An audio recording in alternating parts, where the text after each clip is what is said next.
C'était une réunion très intéressante ce soir sur l'enjeu des services publics. Nous avons décidé d'en faire l'une des thématiques majeures de la campagne des élections européennes.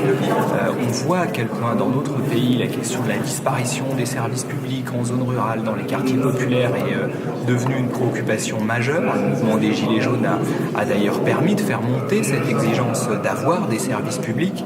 Et on sait aussi à quel point les orientations actuelles de l'Union européenne percutent totalement cet objectif, puisqu'aujourd'hui on a une Union européenne qui, avec l'austérité d'une part, avec la règle de la concurrence libre et non faussée d'autre part, nous empêche de développer des services publics comme nous le souhaiterions. Et c'est la raison pour laquelle nous proposons une rupture avec cette Union européenne-là.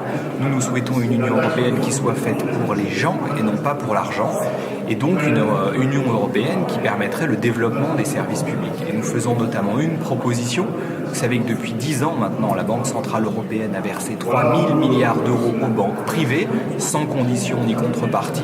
Nous proposons que cet argent, au lieu d'aller vers les banques privées, aille vers un fonds pour le développement des services publics.